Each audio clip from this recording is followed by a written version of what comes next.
साल की बच्ची कोई समझदार होती भाई? वो सुअर कितना उम्र में था उसका रेप कर दिया। मैं तो ये कहूँगा भाई अपनी लड़ाई स्वयं कर लड़नी पड़ेगी, कोई तुम्हें कानून प्रशासन बचाने वाला नहीं है। अगर इस रेपिस्ट को पकड़ा है तो मैं तो कहूँगा साड़ों को बीच चौराहे पे लाके सीधी मैन पासपोर्ट में तेजाब डालो। वो भी जघन्य अपराध करे, चाहे वो बच्ची हो या लेडीज हो, इसके साथ में अगर अपराध किया है और दोषी पाया गया है, उसके प्रमाण हैं, तो भाई साहब उसको सीधे फांसी की सजा दो या गोली मारने के शूट एंड साइट के ऑर्डर होने चाहिए। उसकी ऐसी रूह कांपनी चाहिए कि एक बार नहीं 10 बार कांपे ऐसा काम करने से कोई भी रेप। ये बताइए सर, जैसे कि देश में जो लगातार रेप की घटना बढ़ते जा रही है, अभी मनीषा कांड हुआ था, अभी कुछ दिन पहले जो है ना एक 3 साल की लड़की के साथ जो है ना रेप कर दिया गया, इस पे आप क्या कहना चाहेंगे? मैं तो पहले जो मनीषा कांड है वो उस पर ही बोला था मैंने भाई, क्योंकि भाई आज आपकी बेटी का ज़्यादा बड़ी भी नहीं 2 साल की होगा उसका भी रेप देख रहे होगे आप, 3 साल की उसका भी रेप देख रहे हो, 15 साल की उसकी भी देख रहे हो, 19 साल का देखने में लगे हो भाई। किसके ऊपर विश्वास करते हो ये तो बता दो भाई, किसके ऊपर विश्वास करते हो भाई? एक चीज़ बताओ, रेपिस्ट तो पुलिस वालों के पास पकड़ जाता, तुम्हारे पास क्या मिलता भाई? एक पिक्चर में सनी देओल ने बोला था तारीख पे तारीख, तारीख पे तारीख, तो तारीख पे तारीख चलाते रहो, जब तक अपनी लड़ाई स्वयं नहीं लड़ोगे ना भाई न्याय नहीं मिलेगा। मैं तो कहना चाहता हूँ भाई, अगर तुम्हारे आसपास में कोई दिक्कत आती है तुम्हारी बहन के लिए, मत देखो प्रशासन ने कौन क्या है भाई, सीधी बात है, अगर उसने गलत किया है तुम उसका हाथ तोड़ने का काम करो, और जो मेन सिस्टम से काम करा मेन सिस्टम काटने का काम करो, अपने आप न्याय। जब एक का हर भाई अपनी बहन के हर आवाज उठाने लग जाएगा ना भाई, तो एक भी रेपिस्ट नहीं मिलेगा भाई, क्योंकि अपने हक की लड़ाई करना शुरू कर दो भाई। अगर कोई दंगा होगा, अगर आपके घर में दिक्कत आएगी तो आपकी लड़ाई करनी पड़ेगी भाई, कोई पड़ोसी नहीं आएगा तो बचाने के लिए। आज का समय ये बन गया भाई, तो मैं ये कहूँगा भाई कोई भी रेपिस्ट हो, अगर आपके घर में लगा पता लग जाए कि भाई इसने करा है, तो प्रशासन को कॉल करना बंद कर दो भाई, मत करो, क्योंकि भाई आप करोगे उसको ले जाओगे, क्या मिलेगा तुम्हें? कोर्ट के चक्कर लगवाता रहेगा, कोई न्याय नहीं मिलेगा। और सबसे ज्यादा बेइज्जती किसकी होगी? लड़की वाले की।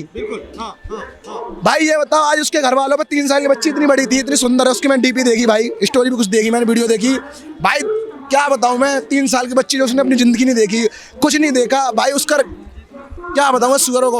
मैं तो कहना चाहता हूँ भाई, अगर मेरे सामने कोई ऐसा हंसता होगा, मुझे डर नहीं लगता भाई, मैं तो सीधा ऑन स्पॉट मारूंगा भाई बंदे को। लेकिन इस टाइप की जो घटना लगातार बढ़ रही है, तो प्रशासन क्या कर रही है? प्रशासन को तो आना चाहिए ना सबसे तो वही तो प्रशासन पकड़ लेता भाई, बंदे को पकड़ लिया, अब बंदे को भाई अच्छा पैसे वाला वो तो बच जाता भाई, और जो बिना पैसा वो जेल में चला जाए। जेल से क्या होगा भाई?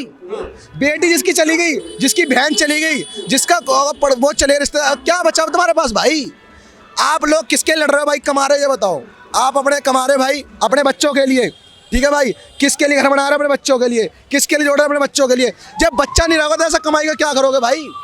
मैं तो ये कहूँगा भाई, अपनी बहनों को सिर्फ उन्हीं को भाई मानो जो तुम्हारा खास भाई है, बाकी अपनी बहनों को लड़ाना सिखा दो भाई, या 2 साल से या 3 साल से उन्हें लड़ाना सिखा दो भाई, क्योंकि 3 साल से जब समझाने लगोगे तो बड़े अपने आप तो समझ आएंगी। क्योंकि आजकल आप देख रहे होगे इंस्टाग्राम पे, ट्विटर पे खूब दबा के फेसबुक चल रहे, ये कुछ इमोजी वीडियो चलने में लगी है और नौटंकी लड़कियों के आई लव यू सिस्टम चलने में लगा है, तो इससे माहौल बहुत खराब हो रहा है भाई। अपनी बच्चों को इतिहास पढ़ाने सिखाओ, समझ में आ गई भाई, तरवालबाजी सिखाओ, सब चीज़ सिखाना स्टार्ट करो 3 साल की उम्र से, क्योंकि आपके सिर्फ हाथ मिलाने वाला और हाथ पैर छूने वाला सिर्फ आपका भाई होना चाहिए, खास भाई। बाकी कोई भी रिश्तेदार हो सुअर मत मिलाइए हाथ, क्योंकि आप एक चीज़ बताओ, आप कुछ और सोचोगे भाई, एक चीज़ बताओ, 3 साल की बच्ची कोई समझदार होती भाई? वो सुअर कितना उम्र में था उसका रेप कर दिया। विजय खैना नाम बता रहे हैं, पर इस पर भी जांच होगी तो उसका और नाम कुछ निकलेगा भाई। मैं इसमें हिंदू मुस्लिम नहीं कर रहा भाई, मैं तो जब मनीषा कांड हुआ तब भी मैंने बोला था, क्योंकि अपनी लड़ाई स्वयं लड़नी पड़ेगी भाई। क्या एक चीज़ बताओ भाई, आज कोई हमारी बहन की कोई इज्जत लूट लेता भाई, उस बहन की इज्जत चली गई मनीषा कांड में, कोई न्याय मिला भाई? कितना बहस के कर भाई को ये फलाना टीका, उसका तो बहुत कतना किया था ना भाई। ये तो 3 साल की बच्ची जिसके सिर पे पत्थर मारा गया ये बताया गया भाई, 3 साल की बच्ची ने अपनी जिंदगी का देखी थी भाई। कितने लोग इसको आगे इस पर सिर्फ किंडर समाज ने आवाज उठाई थी भाई, उसके बाद ये वीडियो वायरल हुई है।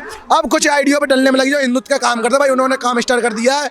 बाकी भाई इसकी आवाज तो आई नहीं ना भाई का क्या। मैं तो ये कहूँगा भाई अपनी लड़ाई स्वयं कर लड़नी पड़ेगी, कोई तुम्हें कानून प्रशासन बचाने वाला नहीं है। अगर तुम प्रशासन से 2 आवाज करोगे तो 2 मुकदमा तुम्हारे ऊपर उतर जाएगा, तो इसलिए सबको डरने लगे भाई। बात यही है ना, जब खुद से अगर खुद के हाथ में अगर कानून लेते तो कानून भी जो है ना हस्तक्षेप कर रहा है ना।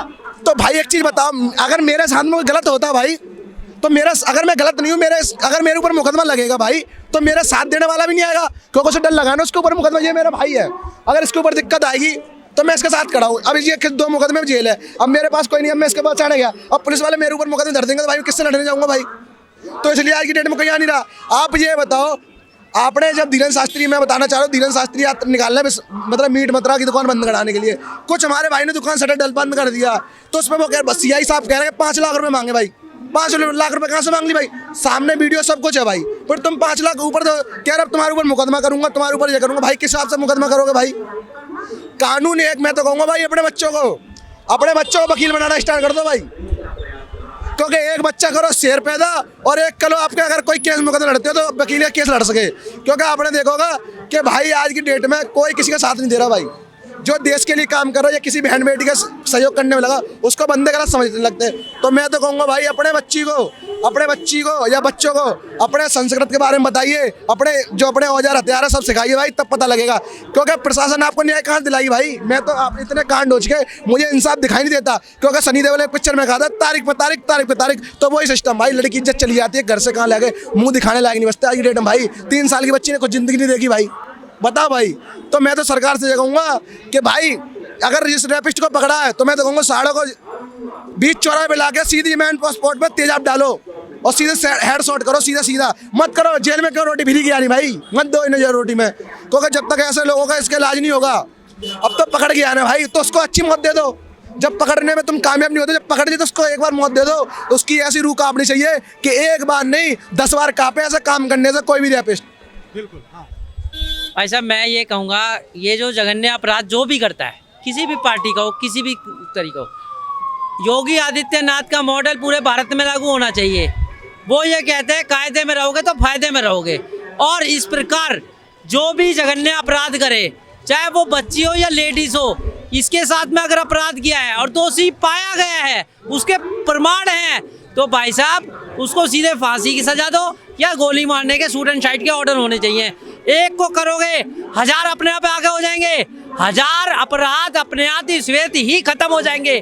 तो मेरा मतलब ये है कि कहीं ना कहीं हम लोगों की भी कमी है। आवाज़ उठाना सीखो। अगर कोई अपराध है तो उसको आप कबूल करो। और दूसरी बात, योगी आदित्यनाथ का मॉडल अगर पूरे भारत में लागू हो गया तो अपराध श्वेत ही खत्म हो जाएंगे। हो गए ना, आतंकवादी सारे खत्म हो गए ना यूपी से। जितने भगोड़े थे, जितने चरसी गंजेड़ी थे, सब गायब हो गए ना। वो एक ही बात कहते हैं, कायदे में रहोगे तो फायदे में रहोगे। मैं सबको एक बात और कहता हूँ, हमारे धर्म के अंदर ये कहा गया है, धर्म रक्षत रक्षिते। धर्म की रक्षा करोगे तो श्वेत की रक्षा हो जाएगी। तो भाई साहब आप खुद को भी पहचानो, अपने धर्म की सुरक्षा करो, अपने परिवार का खुद जिम्मेदार हो जाओ। अगर आप अपने परिवार की रक्षा नहीं करते तो आप देश की रक्षा कैसे करोगे? और देश की जो सरकार है उसका भी सहयोग जब ही कर पाओगे जब आप अपने परिवार की रक्षा कर पाओगे। तो मेरा आपसे आग्रह है कि भाई साहब योगी मॉडल को पूरे भारत में लागू किया जाए। देश की मोदी सरकार को भी मैं यही कहना चाहूँगा कि अमित शाह जी, ऐसा कानून पूरे भारत में लागू करो जिससे कि अपराध, जघन्य अपराध जितने भी हो रहे हैं वो श्वेत ही खत्म हो जाएंगे। कहीं ना कहीं कठोर होने की आवश्यकता है, कठोर कानून की आवश्यकता है। हाँ, कुछ ऐसे कानून होते हैं, कुछ ऐसे जघन्य अपराध हो जाते हैं, उसके बाद भी उसकी सपोर्ट में कुछ मतलब सपोर्ट में बंदे आ जाते हैं, वकील आ जाते हैं। जो वकील केस लड़ रहा है, मैं तो कह रहा हूँ उसे भी उठा के अंदर बंद करो। क्योंकि अगर इस अपराध के समक्ष कोई अगर खड़ा होता है वो भी अपराधी माना जाए, जैसे कि NSA लगता है ना, उसी प्रकार अगर कोई धर्म की रक्षा, अगर कोई लेडीज़ के ऊपर अगर कोई अपराध होता है और उसके सपोर्ट में यानी कि विरोधी के अगेंस्ट साथ में कोई खड़ा होता है तो उसको भी अंदर डाल दिया जाए। भाई साहब मैं कहता हूँ मुकदमा, एक भी मुकदमा उसका लड़ना नहीं चाहिए, सीधा फांसी की सजा या फिर शूट एंड साइट के ऑर्डर होने चाहिए, तभी ये खत्म होगा। ठीक है, धन्यवाद।